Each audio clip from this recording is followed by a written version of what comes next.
китеп жазган аалымдарыбызды алып карай турган болсок, Имам Бухари Сахих аль-Бухарини жазыш үчүн өмүрүн берип коюп атат. Пайгамбарыбыз акырыныраак үстүндөгү хрусталдар сынып калбасын деп атат. Бул эмне деген романтик. Себеби баштын ичи бош, башты кооздоп атабыз, көкүрөк бош, денебизди кооздоп атабыз. Ошол эле чоңойто турган болсок, биздин жан дүйнөбүз ачка, кембагал, үйлөрүбүздү кооздоп атабыз, сыртын, ичин, жана башка материалдык нерсе көп маани берип атабыз. Мисалы, эми ар бир адамда чарчоо болот да. Мисалы, чарчап, калоо жок болгон учурда ошол иштерди улантууга кимден же эмнеден шыга аласыз дейм да? Токтобой жасабагы. Акчадан дейм.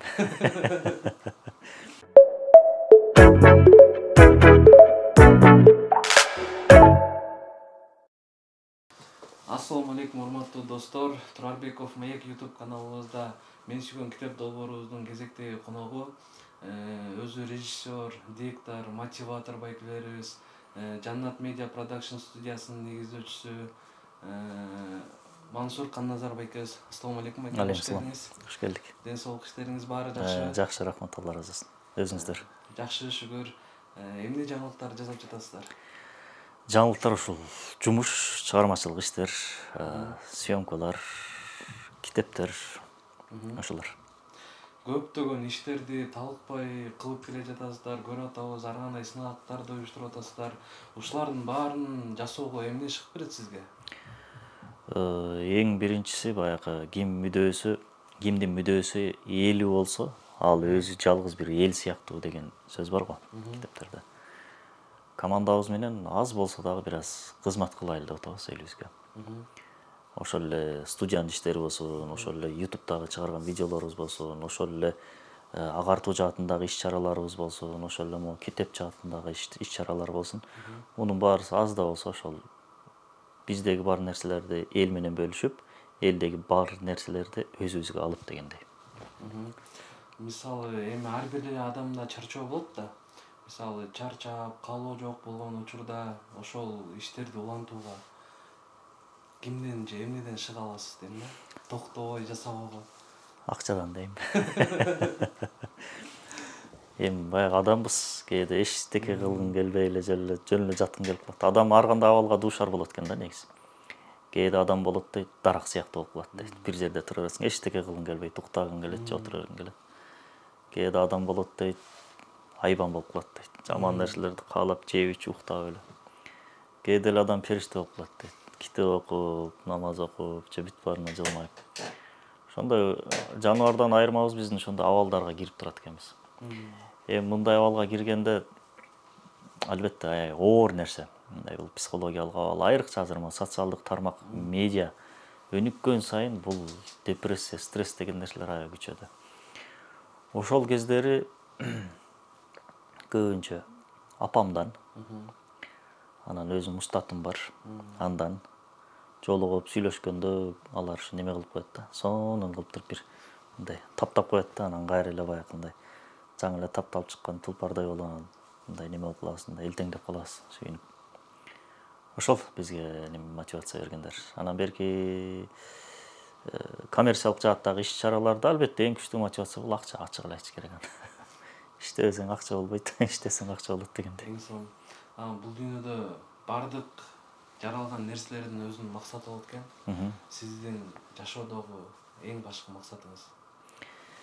Эми жашоодо максат жана Кураныбызда ачык эле айтып атат го. Биз силерди ибадат кылсын үчүн жараттык деп, жиндер менен инсандарды.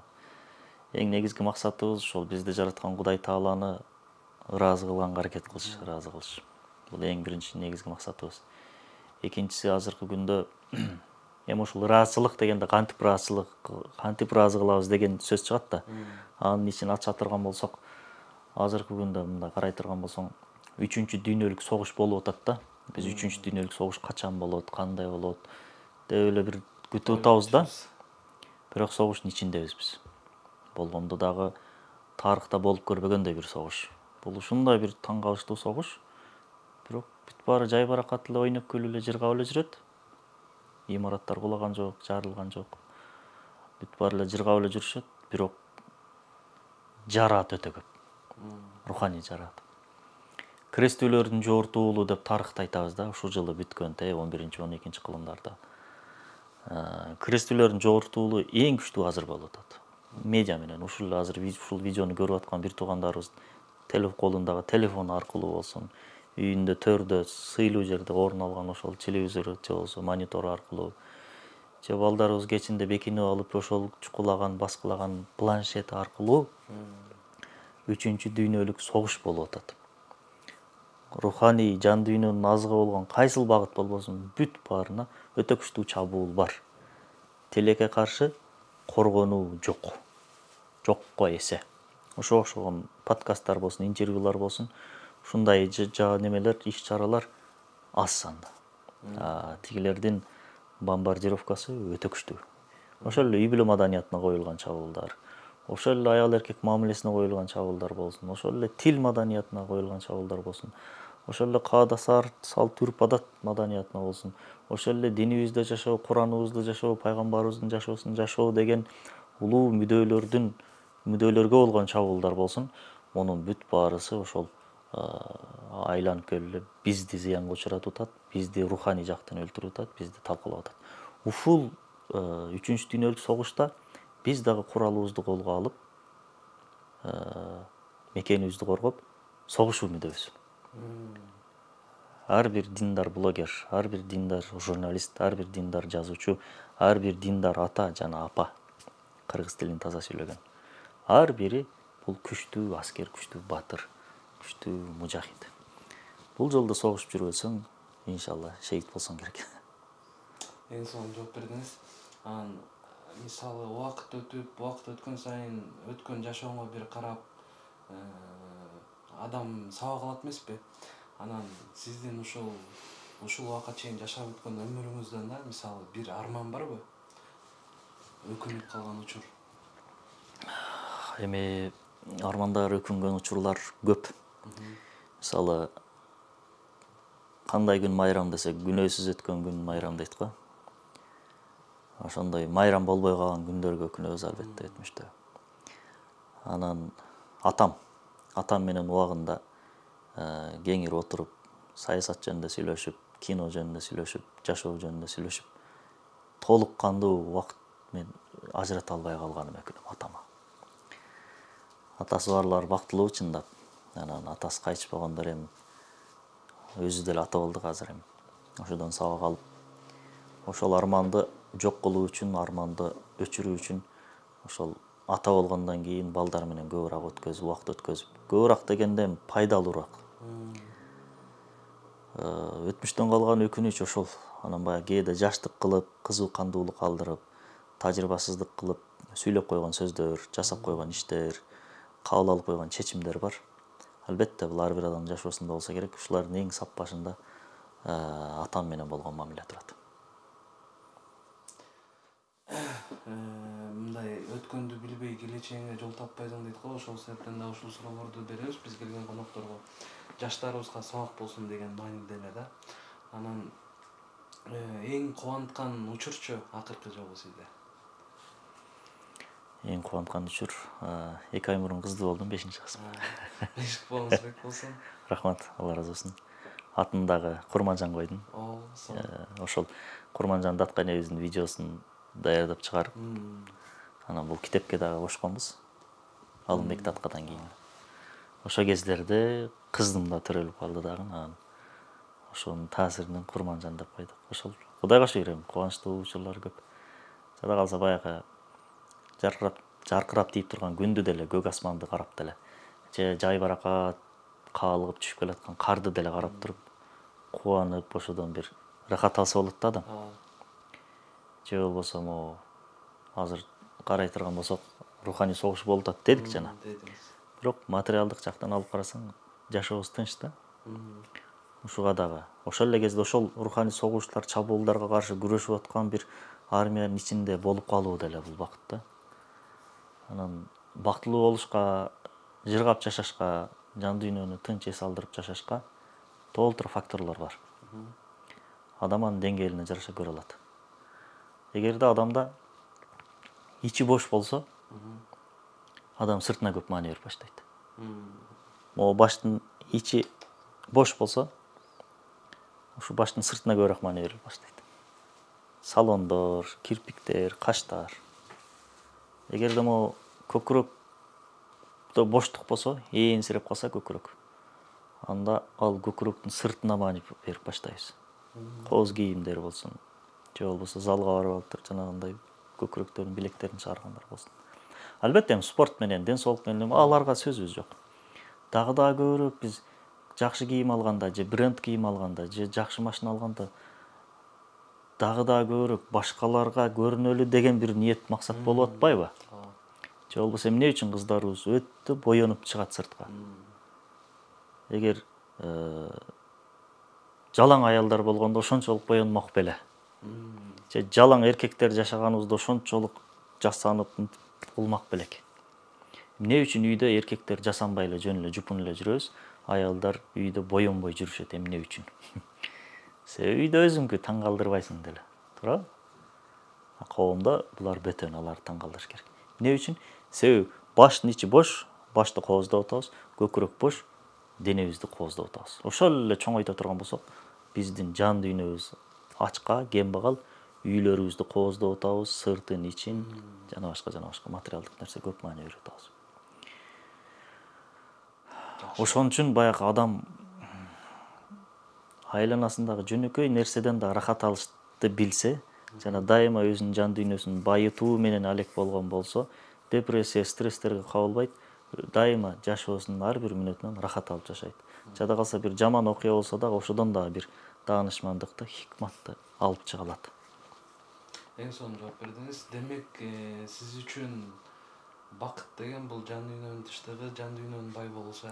Бакыт деген жан дүйнөнүн дайыма мындай азык алып турусу. Азык алып турусу. Себеби адамдын денеси эки бөлүктөн турат да, бир руханий, бир материалдык. Материалдык дененин азыгы эми билебиз, суу, азыктар. Материалдык денени азыктандырбасак, материалдык дене алсырап кулап калган сыяктуу же ооруп калган сыяктуу, витамин жетпей калыптыр, ушуну же, ушуну ич деп айтат го докторлор. Ошол сыяктуу жан дүйнө дагы өзүнчө бир ачкага болот да, ачка болуп ооруйт. Жан дүйнөнүн дагы витаминдери жетпей калганда жан дүйнө дагы алсырап ооруп кыйналат, атүгүл кулап калат.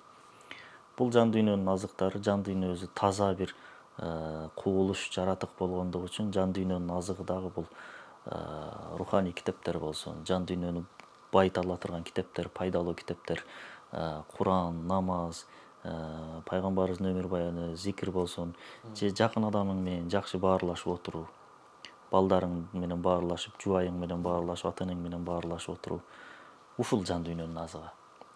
Музыка дегенде жанагындай тарса турса музыкалар, же болбосо баягы клубтарда мындай жаны өчүп мынтип бакырып көргөн, бийлеген, же тойлордогу бийлегендер, булар жан дүйнөнүн, биз денебизге жанагы коланы көп ичсек зыян бергендей эле, бул жан дүйнөнүн колалары да бул нерселер. Напсы өскөндө, чоңойгондо напсы башкарып баштайт да денени. Ошондон кийин жан дүйнөнүн азыгы ушул деп ойлоп баштайбыз да, мисалы мен өзүм. Ошону ойлоп калам дагы көбүрөөк ошого кирип кетем. Ошон үчүн чыныгы бакыт бул жан дүйнөнүн азык алып турусу. Эң сонун. Эми китептерге өтсөк, тез эле китеп окуп турасызбы? Ачык айтайын, мен эл ойлогончолук көп китеп окубайм. Ошону айтайын. Шашырган менен бар Кудай таалам көрүп турат, бул видеону келинчегим да көрөт. Эң жакшы келинчегим билет. Мен канча китеп окуйт экенимди. Анан мындай эл ойлогончолук эмес. Бирок мен көбүнчө неме кылам. Дайыма баягы жаңы бир нерсе, жума сайын жаңы бир нерсени изилдеп чыгарып атабыз да. Ошондо көбүнчө виртуалдык ааламдан көп окуйм, анан аудио китептерди көп угам. Кээ бир өтө сонун китептер бар, тилекке каршы бизде жок. Ал орусчага да которулуу эле китептер болот да. Же англисче болот, же түркчө болот. Анан ошонун түркчө ошол китептин жанагы немесин мындай кыскартылган, мисалы бир китеп болсо, моундай бир 140, 180, 200 беттик китеп болсо, ошону кээ бир YouTube каналдар бар, 15 мүнөт кылып айтып берет да. Бул китепте мындай деген, ошону угуп аласың да. Бир 2-3 угуп туруп анан кичине бир маалымат пайда болот, деп каласың. Тилекке каршы биздин китеби окуубуз ошондой. Да окуу эмес, дагы да көбүрөөк угуу биздики. Эң сонун. Анан акыркы жолу окуган китебиңиз кайсы китеп болду? Колго алып ачып. Акыркы жолу окуган китебим Рыселей Нурдун Лемалар деген китеби бар. Ошону окутам. Дайыма окуйм аны. Бул дайыма окула турган китеп. Ал ошол Курандын жана хадистердин ачыкталыштары ушул заманга жараша. Тафсир китеп, ачыктама китеп. Акыркы жолу окуган китебим ошол. Бул немеге кадимки китептерден болсо, диний эмес эсептелген китептерден болсо, бул өзүнүн даярдаган өзүнүн китептери. Өзүңүздөрдүн басмакана чыгарган китептер, Басма үйү чыгарган китептер. Эң сонун анан биздин дайыма келген конокторго берилүүчү сурообуз. Эмне үчүн китеп окушубуз керек? Эмне үчүн китеп окушубуз керек? Мындай жөнөкөй суроодай да. Бирок өтө оор суроо да.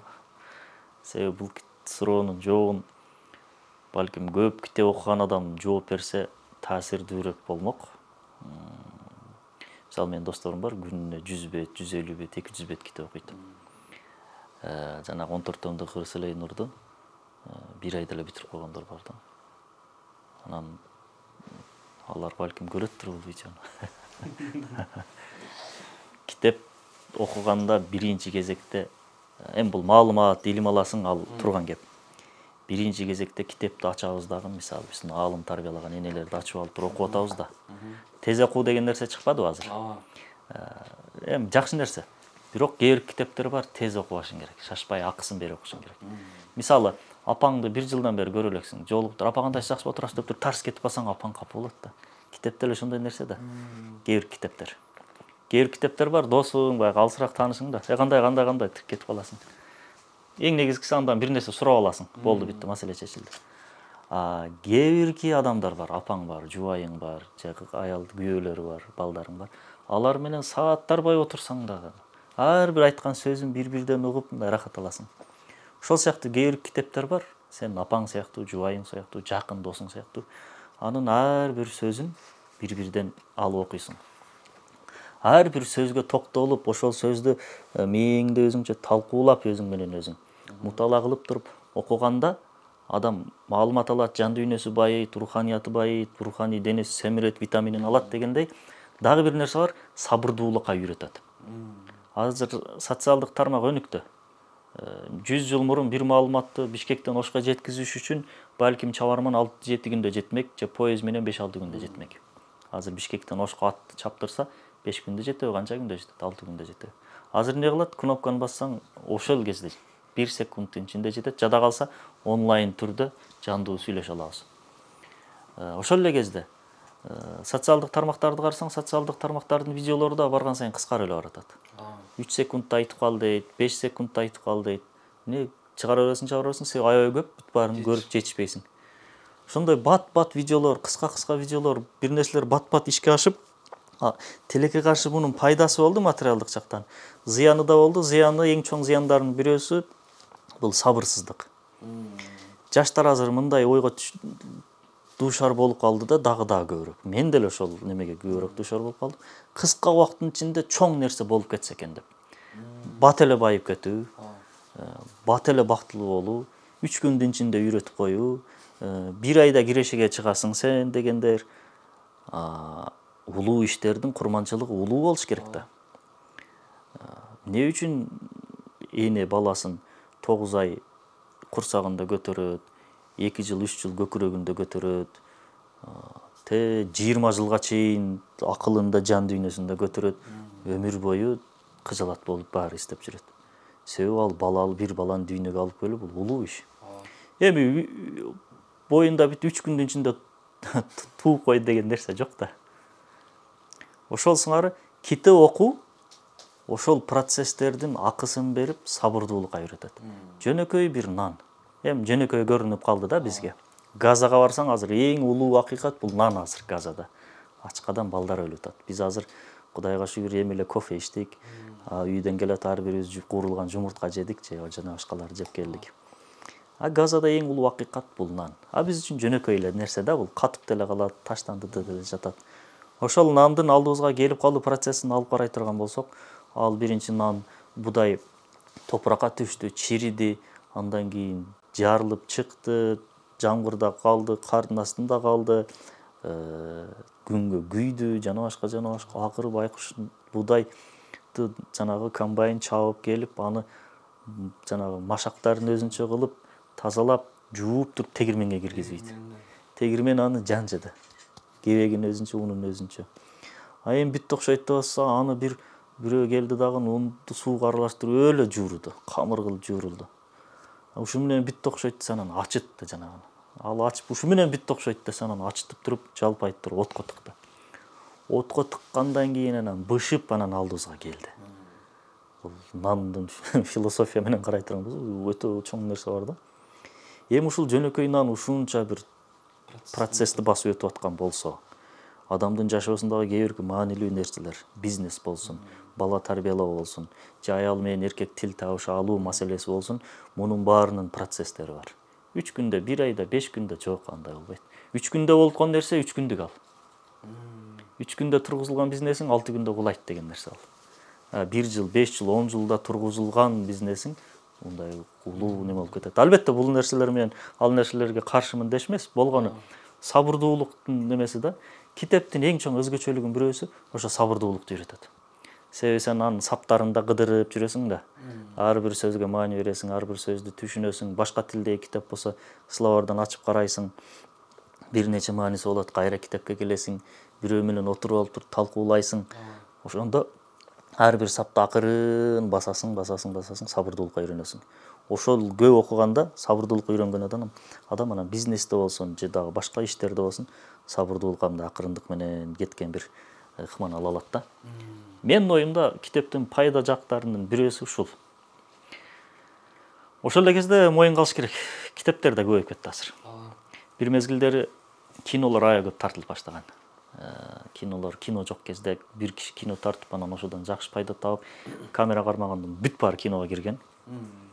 Анан натыйжада эми ар бир чыгарманын жаралышы өтө оор, неме кылыш эмес, бирок элдин назарында көп болмок болуп ушундай кино деген көп кинолор тартылып кетти. Анан эл талап кылып баштады, бизге сапаттуу кино тартсаңар, барып акчабызды беребиз. Тартпасаңар биз теги Голливудтукун көрөбүз деп. Анан режиссерлор, бизге окшогон режиссерлор ойлоно баштады, сапаттуу кино кылышыбыз керек экен деп турган сапаттуу кинолор тартылып баштады азыр. Кече эле апам кинодон чыкты, кино бүткүчө ыйладым деп чыкты. Биз да ыйладык. Анан китеп деле ушул. Бир мезгилдер китеп окубайт деп эч ким карабайт эле. Анан эл китеп окуп баштаптыр, чыгарып баштаптыр дегенди көрдү дагы. Азыр эмне болду? Сыртын кооздойт дагы. Интернеттен жакшы тема коет, кооз упаковка. Анан кийин немени ал интернеттен алып туруп кыргызчага синоним кылып туруп коюп туруп 5000 сатылды, 3000 сатылды, 7-чи басылыш, 6-чы басылыш.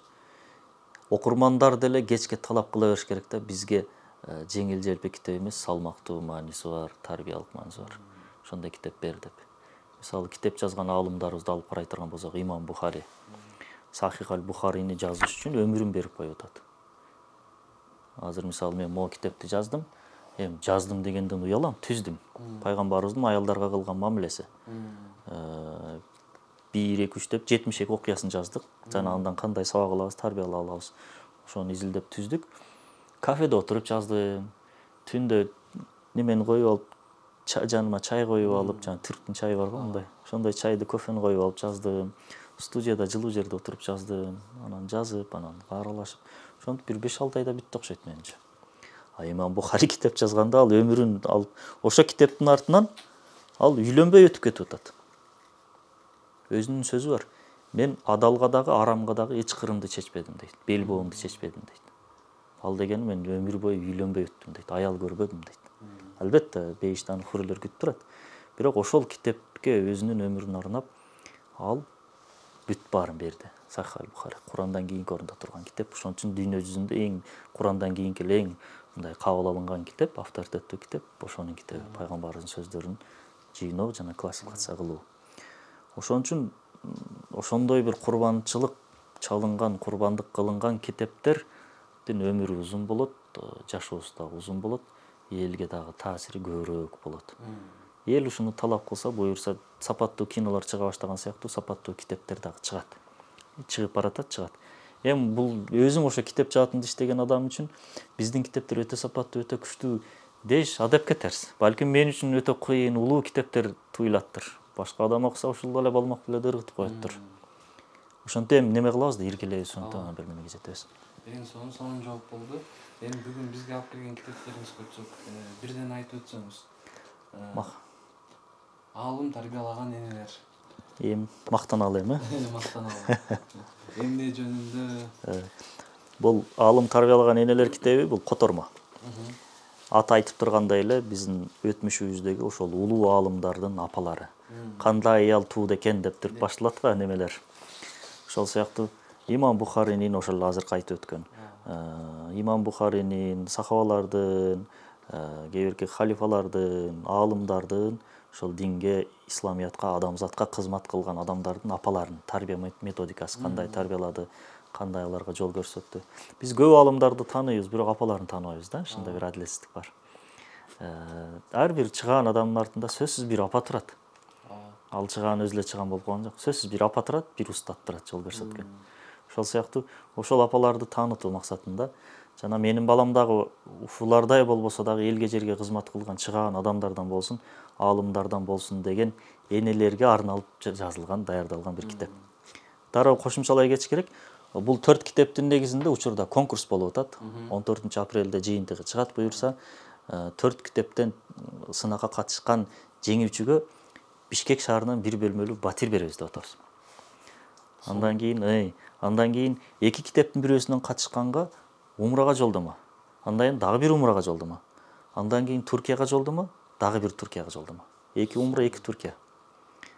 Андан кийин Мансур Басмаевден 3 жыл бою бекер китеп алуу сертификаты.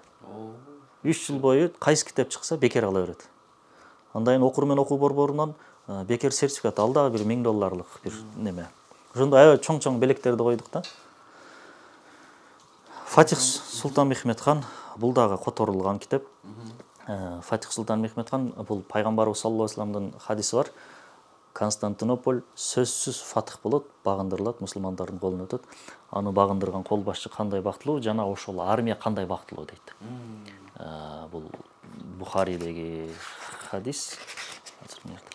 Ахмад бин Ханбалда, Бухаринин ат-Тарихи Кабирде, ушул көп немелер сахих хадис. Дейт дагы Константинополь кайсы бул? Константинополь бул азыркы Стамбул. Стамбул стратегиялык жактан өтө маанилүү бир жер. Пайгамбар саллаллаху алейхи вассалам бекеринен Константинополь деген жок. Ошол хадисте сүйүнчүлөнгөн, макталган бир инсан. 1453-жылы 21 жашында ошол 1000 жылдан бери эч ким кулата албаган, эч ким жеңе албаган бир империяны кулатып, шаарды багындырып, чиркөөсүн булардын христиан дүйнөсүнүн руханий борбору болгон чиркөөсүн мечитке айландырып, Айя Софияны адамзатка кызмат кылган киши. 21 жашында бунун кылган ишинин айынан тарыхтын нугу өзгөргөн. Орто кулумдардын тарыхы ошол жерден жабылды, жаңы доордун тарыхы ачылды. Доорду алмаштырган бир инсан да бул. Ошонун өмүр жолу, өмүр баяны, роман, тарыхый роман. 9 жашында тактага отурган. Өзү хафыз. Канча тил билген, бир 10 тил билгенби ошондой. 7 тил билиптир. 2 империяны, 4 королдукту, 11 князьдыкты кулаткан бир инсан. Адамзатка кызмат кылган. Эгерде бул киши Константинопольду багындырбаганда, бул ыр жазган. Акындыгы менен дагы ушунчалык таанылмак. Ошол эле кезде бул илимпоз болгон. Ойлоп тапкыч. Эгерде Константинопольду багындырбаганда, ойлоп тапкычтыгы менен деле, конструкторчулугу менен деле ушул доорго чейин ушундай таанылмак. Азыркы күндө эң авторитет курал кайсы болуп атат? Байрактар болуп атат. Селжук байрактар деген илимпоздун ойлоп тапкан жанагы немеси, дрону. Ошол кездин эң күчтүү эң алдыңкы куралын ойлоп тапкан бул командасы менен Замбирек. Замбиректи ушул ойлоп тапкан. Андан бери немеге кирди. Кийинки китеп аял сыйлаган пайгамбар. Пайгамбарыбыз саллаллаху алейхи вассаламдын аялдарга кылган мамилеси. Бунун түзүүчүсү бизбиз, команда менен даярдаганбыз. Бул жерден стереотип бар. Ислам дини аялдардын укугун кордойт, тебелейт, тепсейт деген. Алардын укугун коргош керек. Аялдардын укугун коргоо комитеттери, аялдардын укугун коргоо жүрүштөрү бизде өнүккөндүгүнүн синоними бул. Ислам дини аялдардын укугун тепсейт.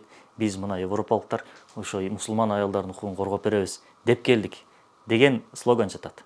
Аялдардын укугун коргоо дегенин артында. Албетте, азыркы күндө күйөөсү тарабынан зордук зомбулук көргөндөр жок эмеспи? Бар. Аларга тарапкербизби? Жок. 100% тарапкер эмеспиз. азыр ал темага келебиз. Пайгамбарыбыз саллаллаху алейхи вассалам аялдарга кандай мамиле кылган? Пайгамбарыбыз ошо тигилер ойлогондой аялдарды кордогонбу? Аялдарды зордогонбу? Астагфирулла. Аялдарды акарат кылганбы? Же андай болгон эмеспи? Ошону окуя менен бердик биз. Бир эле мисалын айтайын бул китептен. Өзүм дагы ушуну окуп атып аябай көп неме алдым. Мен өзүм аябай көп нерсе билбейт экенмин, өзүм сабатсыз караңгы экенмин. Эми азыр деле караңгыбыз. Күн өткөн сайын жарыганга аракет кылабыз. Бир күнү пайгамбарыбыз аялдар менен, сахабалар менен Меккени көздөй баратышты, Мединадан. Анжаша деген сахаба, төөлөрдө ушундай өзгөчөлүк бар экен. Жанагы домбура бар го, инструмент. Ошону урганда, ошону ныргагына жараша төөлөр жорголоп баштайт экен. Музыканын коштоосунда ошондой кетет экен төөнүн өзгөчөлүгү. Анан динамикалуу, батыраак бир музыканы ойноп баштаганда төөлөр батыраак жорголоп, атыгүл чуркап баштайт дейт. Анан чуркаса батыраак жетет да Мадинага. Азыр автобус менен бир 5-6 саатта жете турган жолда. Анан пайгамбарыбыз Анжашага кайрылат дагы ошол жанагы музыканы ойногон сахабага: "Эй Анжаша, акырыныраак" дейт. "Үстүндөгү хрусталдар сынып калбасын" дейт. Окуя 7-чи кылымда болуп атат. Аял киши бул муктаждыкты кандыруучу объект. Аялдар бул бала тууп, аскер тууп берчү, биздин курсагыбызды тойгозчу, биздин нафсибизди кандырчу объект. Болду, башка эчтеке эмес. Деп эсептелинген бир доордо пайгамбарыбыз акырыныраак үстүндөгү хрусталдар сынып калбасын деп атат. Бул не деген романтик. Не деген романтик да. 18-чи кылымда Европада аялдар Библияга кол тийгизүү укугун алган 18-чи кылымда. Ага чейин тыюу салынган болчу. Христианчылык 1-чи кылымда келген болсо, 1800 жыл аялдар Библияга кол тийгизбесин деген мыйзам иштеп келген. Эмне үчүн? Аял шайтан дейт. Аял шайтан дейт. Христиандар айтат. Аял киши шайтан дейт. Библияга кол тийгизбеш керек дейт. Кыскасы айта берсе аябай көп нерсе бар ал жакта. Пайгамбарыбыз не деп атат? Аял киши хрусталь деп атат. Сынып калбасын. Хрустальды мында алып карай турган болсок, бул жакта да ачыктаганбыз. Хрусталь кандай? Өтө кооз, бирок сынып калуу ыктымалдуулугу өтө жогору, өтө баалуу буюм. Хрустальды биз машинага же көчөгө таштап койбойбуз. Хрустальды эмне кылабыз? Үйдүн бийик жерине, сынбай турган жумшак жерге, көздөн далдоо жерге мындай этият кылып сактап коебуз. Аял ошол. Дагы бир окуясы бар. Пайгамбар саллаллаху алейхи вассалам Хадича энебиз менен жашап жүргөн кезде кыйынчылык мезгилдер. Хадича энебиз пайгамбарыбыздан 15 жаш чоң өзү. Пайгамбарыбыз 40 жашта пайгамбар болгон кезде Хадича энебиз 55 жашта болуп атат. Анан пайгамбарыбыз ошол көңүлүңөргө жаккан 2-ден 3-төн 4-төн аял ала бергиле деген биздин эркектерге эң жаккан аят. Ошол аят түшкөн кезде Хадича энебиз Нафиса энебизди жөнөтүп атат. Барып Расулуллахка айт дейт. Көңүлүнө жаккан жаш кыздардан алып алсын дейт. Хадича энебиздин өмүрүн карай турган болсок, Курманжандатка энебиздин өмүрү дагы ошондой. Мындай аял затынын табиятына терс келген ишти көп кылышкан да булар. Биринчиси Курманжандатка энебиз баласы асылып атканды тиктеп туруп, элдин тынчтыгын ойлоп туруп унчукпай кетип калат. Ошол кезде өзүнүн сарбаздарына мындай кылса, орустарды жанагы жерде тукум кырт кылып коймок. Бирок орустар өзүнүн батальону менен келип туруп, кыргыздарды кырмак. Балким биз жок болуп калмакпыз. Ошону билген үчүн өзүнүн баласын курбандыкка чалып, ошону жутуп туруп кетип калды. Аял кыла албайт, буну эркек кыла албайт. Бирок аял башы менен кылып атат. Дагы бир жеринде Алымбек Таткалга айтып атат. Бул китепке дагы жазганбыз, Кыйын кыргыз китебинде. Жакаңызды агартып турчу, артыңыздан сөз ээрчитпеген бир жаш кыздардан никелеп алыңыз дейт. Десе Алымбек Татка: "Эми мен кыз издеп жүрмөк белем, сен өзүң таап бер" десе, макул деп бир кызды таап берип, ага өзү ошол алып берип күйөөсүнө. Андан бала чакалуу болуп, учурда ошонун урпактары немеде могу Каракулжада ошол жерде айыл өкмөт болуп кызмат кылып жүргөн дагы немелер бар. Ошол аялынан. Маалымат эмес, факты. Алымбек Татканын урпактары, ошол аялынын урпактары. Ал аял өлүп калып, баласын Курманжандатка энебиз өз багып чоңойткон. Бул аялдын заттын табиятына терс иш. Хадича энебиз пайгамбар саллаллаху алейхи вассаламга немесин жөнөтүп атат, курбусын. Көңүлүнө жаккан жаш кыздардан алып алсын. Пайгамбарыбыз не деп атат? Ес деп атабы? Азыр элестетип көрүңүз. Үйдөгү жеңебиз сизге бирөөсү досун жөнөтүп, көңүлүнө жаккан жаш кыздардан алып алсын. Элестетиштин өзү. Пайгамбарыбыз не деп атат? Хадичамдын үстүнө эч качан дейт. Хадичамдын үстүнө эч качан аял албайм. Хадича эне өлгөндөн кийин 13 аял алган. Аны эмне үчүн алган, кандай максатта алган, пайгамбарыбыз эмне үчүн көп аял алды деген ушул сыяктуу суроолорго жооп берген өзүнчө китеп даярдалып атат азыр. Эмне үчүн 40 жашында пайгамбар болду, эмне үчүн араб болду, эмне үчүн кыргыз болуп калган жок, же эмне үчүн Америкага келген жок, пайгамбарыбыз эмне үчүн эрте жетим калды, эмне үчүн өзүнөн 15 жаш чоң аялга үйлөндү, эмне үчүн 13 аял алды. Өмүрүнүн аягында 13 аял алган. Эмне үчүн? Ар биринин өтө сонун бир саясий жактан алып барсак, стратегиялык, психологиялык жактан алып барсак, социалдык жактан алып барсак, сонун жооптору бар. Даярдалып атат. Бирок тиги Хадича энебизге не деп атат? Өзүнөн 15 жаш чоң болбосом, карып калган, улгайып калган, эгер мындай неме кылат, сүрөттөй турган болсок. Хадичамдын үстүнө эч качан деп атат. Себеби Хадича энебиз ошого татыктуу аял эле. Эмне үчүн? Себеби бир окуясы бар. Мисалы, умрага баргандар билет, Мекке менен Хира үңкүрүнүн аралыгы бир 11-15 километр да. Пайгамбарыбыз саллаллаху алейхи вассалам пайгамбарчылык келерге жакын 38-39 жаштарында. Ошол жакта оочолонуп баштады, жалгызсырап, табиятты карап, тафаккур кылып. Хадича энебиз ошол 11-12 километр аралыкта күнүгө тамак ташыйт күйөөсүнө. Мээ кайнаткан ысык, Мекке 40-50 градус.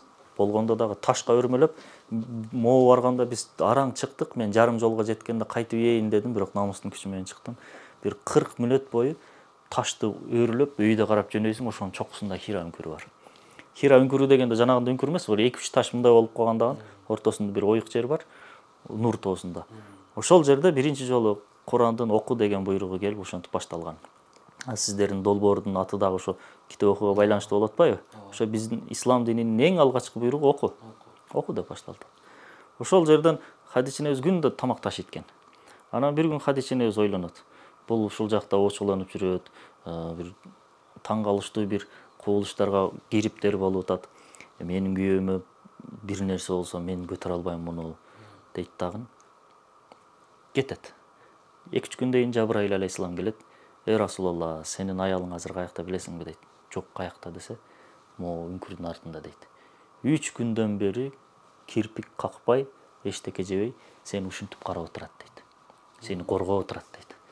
Бирөө келип бир нерсе зыян берип койбосун деп, 3 күндөн бери сени коргоп отурат дейт.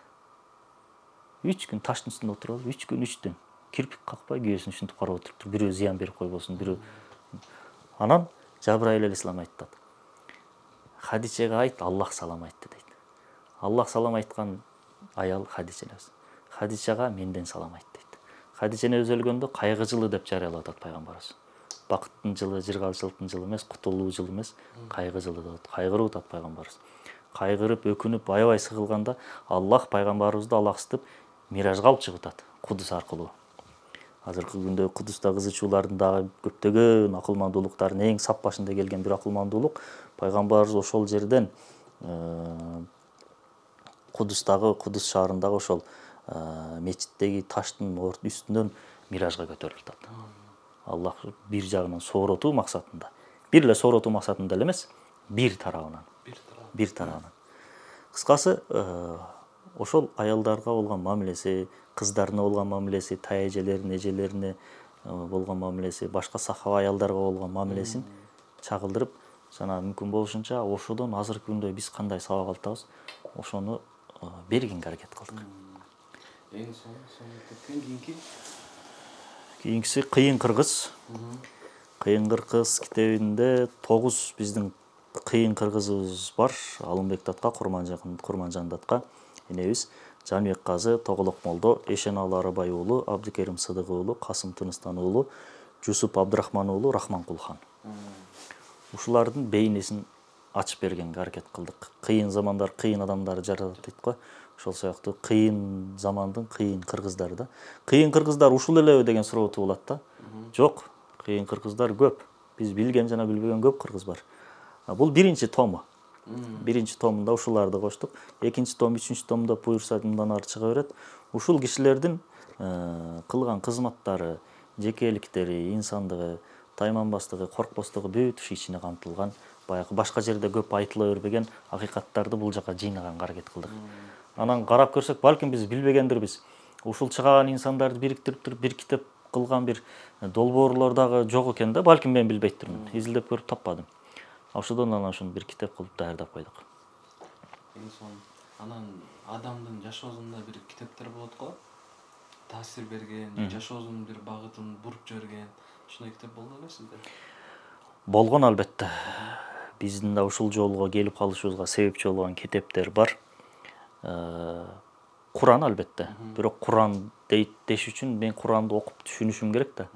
Түшүнө албайбыз. Кыргызчасын окусак дагы акылыбыз жетпейт. Чектелүү акылыбыз менен. Ошон үчүн аалымдар бизге түшүнүктүү кылып Куранды ачыктап жазып берип койгон китептер бар. 14 томдон турган жана айткан Рисале-и Нур китептери бар, чыгармалар жыйнагы. Ошол китеп мен жашоомду бурду.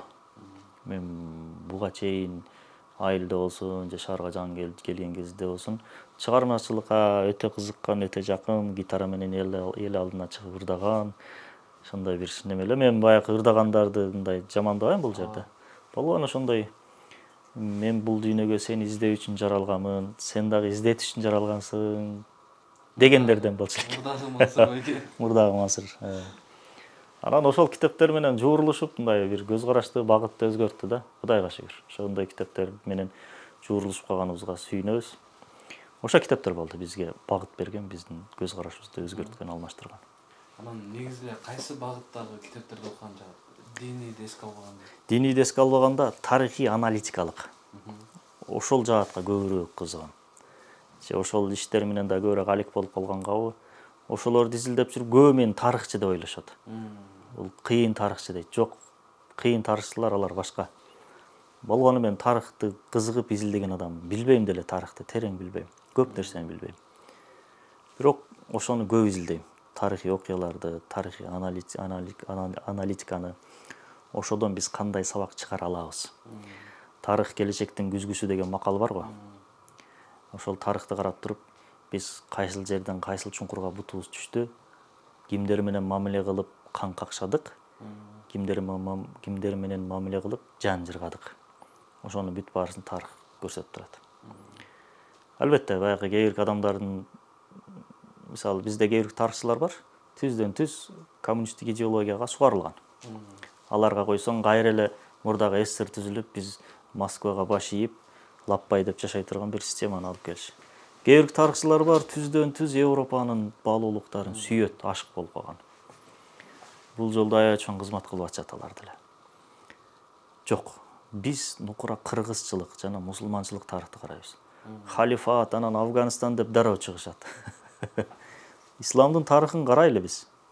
Ошо Афганистан болуп кетасың, анан араб кул деген бир неме чыгып атат. Буну деле каржылагандар, колдогондор, бул деле бир долбоор. Араб кул, арабташып динибизди, тилибизди унутуп баратабыз деп айткандар, эмне үчүн биздин балдарыбыздын тили орусча чыгып атат деп күйбөйт. Мисалы, бирөө иншалла, машалла, ассаламу алейкум деп койсо, бул арабтын сөзү. Арыбаңыздар деш керек дешет. Тилге күйүп атат, карасаң сыртынан. А эмне үчүн привет дегенге ачууланбайт ал? Өздөрүнүн балдары орусча сүйлөйт үйүндө. Орус бала бакчага барат, орус мектепке барат. Неге ага ачууланбайт?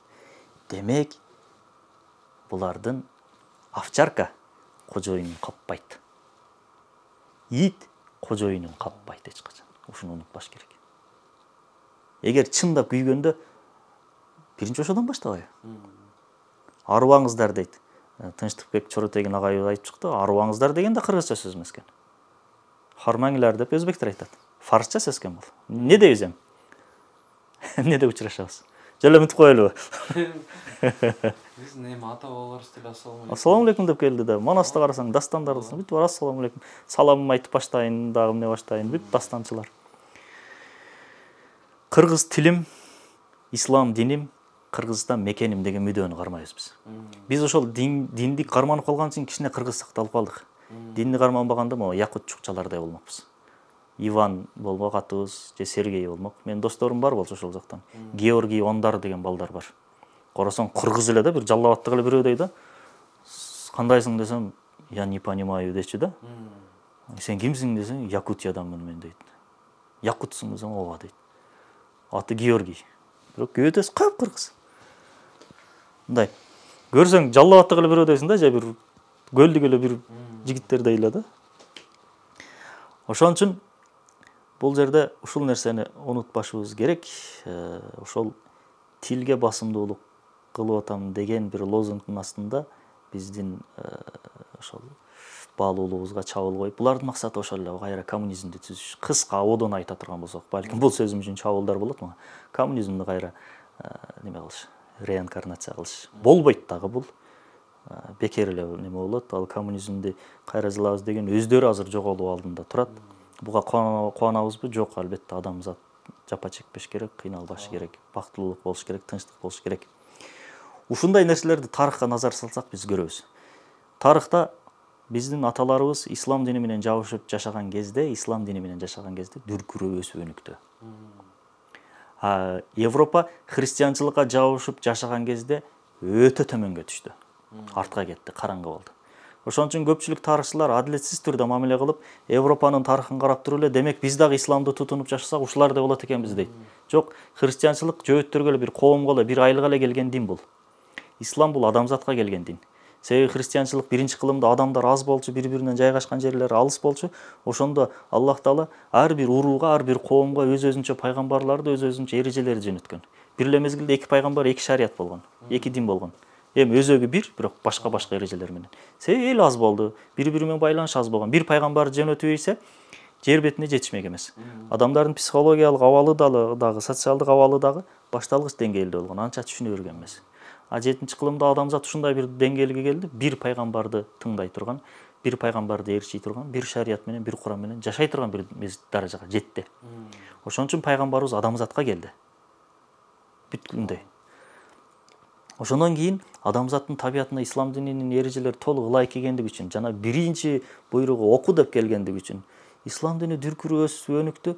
7-чи кылымдан баштап дээрлик могу 19-чу кылымга, 18-чи кылым, 17-чи кылымдарга чейин дүйнөнү титиретип келди. Дүйнөнүн тагдырында салымы бар болуп келди. Жана эле айтып өттүк, Фатих Султан Мехмед хан мисалы. Илимий жактан, көп жактан, маданият жактан аябай дүркүрөө өнүктү ислам менен жашаган кезде. Айта турган болсок толтура нерселер бар. Мисалы Жабир бин Хайян, Ибн Сина, Аль-Харазми, бизден чыккан Жусуп Баласагы, Махмуд Кашкарилер, Караханит доору мисалы. Не деген нерселер бар. Караханит дооруна таандык Ошто жана Токмоктогу музейлерге кирсеңиз, азыркы күндө чопудон жасалган турбалар бар. 9-чу, 10-чу, 11-чи кылымда канализация болуп атат ушул жерде. 9-чу, 10-чу, 11-чи кылымда. 16-чы кылымдын Европасын карасаң, кечирим сурайм ачык айтканым үчүн, адамдар муктаждыгын идишке бүтүрүп терезеден төгүп атат. 13-чү кылымда Францияда мыйзам чыгып атат, ошол муктаждыгыңды, нажасыңды көчөгө төгүп атканда суу төгүп атам, абайлагыла деп кыйкырылсын деген мыйзам чыгып атат. Кимде ким кыйкырбай төгүп ийсе, штраф же бир жаза ошондой бар. Зонтиктин келип чыгышы, парфюмерияның келип чыгышы ушунда айтып атпайбы? Леонардо да Винчи өзүнүн күндөлүгүндө жазып калтырып атат. Флоренция азыркы биздин мындай эң ашык болгон жерибиз. Флоренция маданияттын борбору, искусствонун борбору.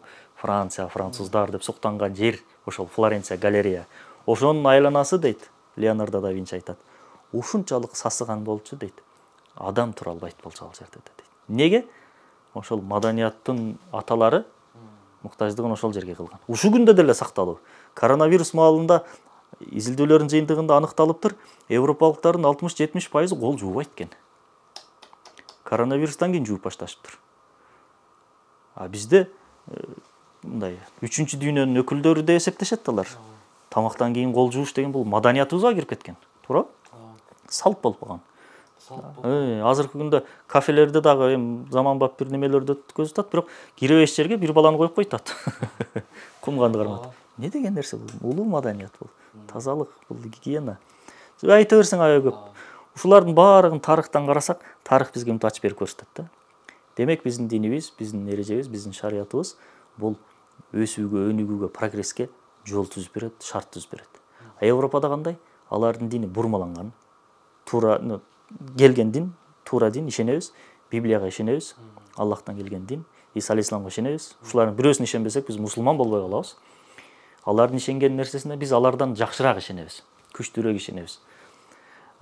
Алар европалыктар дини менен жашаган кезде артка кетти, өспөй калды. Эмне үчүн? Себеби ошол алардын молдолору, поптору Библияны өзүнүн кызыкчылыгы үчүн өзгөртүп алып, байыш максатында ар кандай немелерди киргизип ийгендиктен элде динге карата бир жийиркенүү пайда болгон. Атеизм ошол жерден келип чыгып атат. Чарльз Дарвин деген киши ошол жерден пайда болуп атат. Дарвин өзү биринчи бул молдо болгон, христиан молдо болгон, поп болгон, чиркөө кызматкери болгон.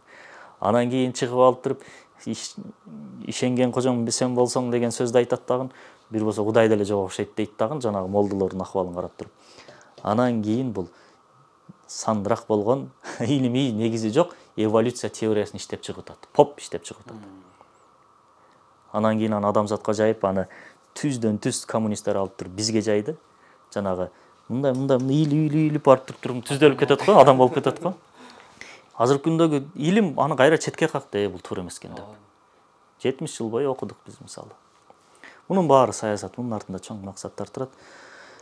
Демек, бул нерселердин баарысы эмнени көрсөтүп турат? Тарых күзгүдөн карап туруп, кемчилигин көрөсүң, эмне болот, мындай чачың бузулуп калганын көргөндөй, ошондой күзгү. Ким менен достошушту, ким менен касташышты, ким менен абайлап мамиле кылышты, тарых көрсөтүп турат. Анан кийинки суроо, мисалы жөн эле элестетип көрөлү, сиз жөнүндө китеп жазылса, аталыш кандай болот? Мен жөнүндө китеп жазылса, аталыш кандай болот эле? Бир сөз менен айтыш кыйын экен. Элдин оюндагыдай эмес адам болот эле балким.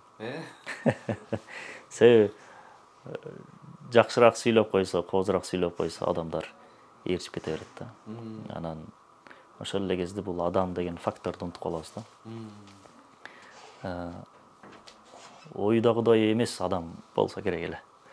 Себеби өтө билимдүү, өтө илимдүү, өтө күчтүү, өтө кыйын деген ойлор жарала берет да. Анан баары мисалы ушул нерсени абайлаш керек. Өтө кооз сүйлөгөн адам анан өтө көп сүйлөгөн адам бир аз кооптуураак болот да. Кечке сүйлөп атып чарчап энергиясы калбай калабы, эмне болот кыскасы. Ушул адамдардан жакшысы абайлаш керек.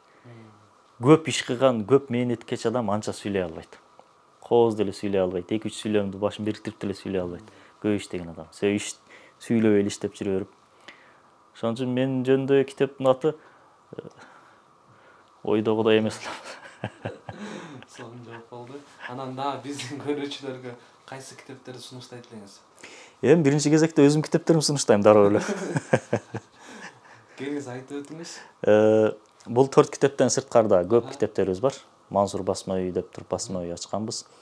Басма үй менен басмакананын айырмасы бар. Ушунда бир кыскача айта кетели. Басма үй китептерди даярдайт. Басмаканага барып туруп бастырып чыгарып алат. Бизде мындай типография баягы печать машиналар жок. Бизде китеп даярдай турган коллектив бар. Редакторлор, котормочулар, жазуучулар, дизайнерлер. Азыркы күндө биз жана айтып өткөн ошол пайгамбарыбыз тууралуу суроолорго жооптор деген аталыштагы бир китеп даярдап атабыз. Убактылуу аты бул. Нике жана флирт деген китеп даярдап атабыз. Адал жол менен нике кыйдырып жашап кетүү жана флирт кыз жигит болуп жүрө берүү. Пайда зыяны. Психологиялык китеп, котормо. Үй бүлө бейишим деген аталыштагы китеп.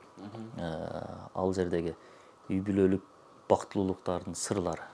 Аялды сыйлаш керек, эркекти сыйлаш керек, баш ийиш керек, болду бүттү, точка эмес. Ал жерде ачыктап, негизинде изилденген. Ошол китеп дагы мен өзүм аябай таасир этти. Ал котормо, башка бирөө которду, мен өзүм редакция кылып чыктым. Өтө таасир этти. Аял затын үй бүлөлүк жашоодон ошол китептен дагы көбүрөөк үйрөндүм. Жөнөкөй эле мисал, алсыз эркек каяктан пайда болот? Эгерде аялы ага айтканын кылып, баш ийип, туура, макул дей берсе, эркек өзүдөн өзү гормондору күчөйүп, күчтүү болуп кете берет дейт да, илимий изилдөөнүн жыйынтыгында. Анан кийин күйөөсүн эркегине баш ийбей койчу сен билмек белең жамт акырат кылып койсо, эркек өзүнөн өзү чөгүп, эң эркекти эң күчтүү чөктүргөн бул жанындагы аялы. Ошон үчүн кыргызда эрди эр кылганда, жер кылганда аял дейт да. Ошол китептен окуп аябай таң калдым. Илимий негизде жана аят хадистердин негизинде даярдалган. Андан сырткары балдар үчүн 40 хикая, 40 хадис деп мурда бир чыгарды эле, дагы бир чыгарып атабыз. Дагы көп китептер бар, көп китептер. Тарыхый мисалы Фатих Султан Мехмед хандын небереси болуп калат, Явыз Султан Селим хан. Бул шияларды талкалаган, шия агымын талкалаган, жок кылган бир инсан. Ошол жөнүндө китебибиз бар.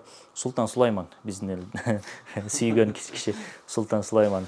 Ошол Роксолананын артынан эле жүргөн киши беле, же бир элге кызмат кылган киши беле. Султан Сулаймандын тушунда АКШ тарыхта бир жолу эле салык төлөгөн. Султан Сулаймандын тушунда жер ортолук деңизде пайдалангандыгы үчүн Осман дөөлөтүнө салык төлөп турган тарыхта бир жолу АКШ. Бир эле жерин айтам. АКШга салык төлөп турган киши бул Султан Сулайман. Султан Сулайман үчүн эмне үчүн ошондой жаман кино тартышты? Себеби эң жаман көргөн адам ошол. Ошон үчүн биринчи тартышты. Бирок кинонун таасири аябай чоң экен, э? Кинонун жакшы жагы ушул болду. Ким эле бул деген суроо болду да. Бул кинонун пайда жагы ошо сериалды тарткандан анан көп режиссерлор ойлонду. Кой, биз өзүнүн аталарды жакшыраак кылып тартпасак монтип тартышат экен деп анан анын Эртугрул чыкты, Абдулхамид чыкты, азыр Фатих болуп атат, жана башка Кудус Салахиддин Айыби чыкты. Андан кийин мени Абдулхамидди айттык. Абдулхамид жөнүндө китебибиз буюрса даяр. Жана 8-9 айлык болуп калган аял сыяктуу эле турат. Экөө тең. Султан Сулайман экөө. Анан ташталат. Мунун немеси уландысы чыгат. Анан Аллахты тааныткан алам деген баягы Бейиш Нуру деген YouTube каналыбыз бар болчу. Ошол жерден Курандын илимий ачылыштары, логикалык ачылыштары деген бир өзүнүн рубрикабыз бар, аябай чоң. Ошол жактан бир китеп даярдаган элек, чоңдугу могул сыяктуу, мындан да чоңураак. Аллахты тааныткан алам. Ошонун чыккан ал, ошонун экинчиси чыгат буюрса.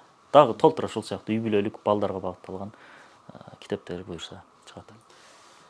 Мансур байке, анда сизге бүгүн убактыңызды бөлүп келип бергениңизге чоң ыраазычылык билдиребиз, дагы бир кечирим сурайбыз. Эми иш кылган адамда кемчилик болуп турат экен. Айып өтпөңүз. Анан мындан ары иштериңизге ийгиликтерди каалайбыз. Көптөгөн пайдалуу китептерди чыгара бериңиздер, элибизге пайдаңыздар тийип жүрө берсин.